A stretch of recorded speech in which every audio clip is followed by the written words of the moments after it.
आज आपण बघणार आहे MTS हवालदारचं स्टेटस फॉर्म ॲपसेट झालं आहे का नाही, ॲडमिट कार्ड कधी येईल बघूया. स्टेटस सक्सेस झालं आहे का नाही आपण आज चेक करू. बरं, तुम्हाला रोल नंबर माहिती असेल तर रोल नंबर टाका, रजिस्ट्रेशन ID टाका. इथं रजिस्ट्रेशन तुमची ID माहिती असेल तर तुम्ही टाका, मी टाकतो माझी. इथं तुमची बड्डे तारीख टाका, कोणत्या महिने आहे ते, कोणता इयर आहे ते सांगा. इथं 4 प्लस करायचं तुम्ही. इथं 8 झाले.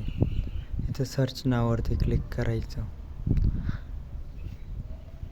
आणि दुसरी टेप सांगतो तुम्हाला. जर तुम्हाला रजिस्ट्रेशन ID माहिती नसेल, रोल नंबर माहिती नसेल तर दुसरी स्टेप सांगतो. मग इथं तुमचं नेम टाकायचं.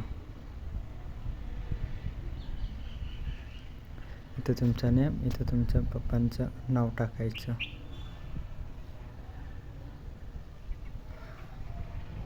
इथं सेम बड्डे तारीख टाकायची, तुमची जी असेल ते टाकायचं. इथं 8 करायचं, 8 आणि इथं सर्च क्लिकवर करून द्यायचं.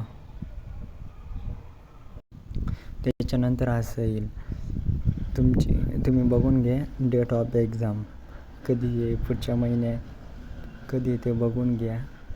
15/10/2024 आहे. शिफ्ट किती, सकाळी ते 10 AM पर्यंत. City of exam Nashik. इथे स्टेटस बघायचं, रिझल्ट दाखवतो, नाही तर फ्रॉम वेबसाईट दाखवतो. तुम्हाला अजून कोणाचा तुमच्या फ्रेंडचा चेक करायचा असेल तर चेक फॉर अनदर कॅन्डिडेटवरती क्लिक करा. मग परत तुम्ही बॅक येशाल.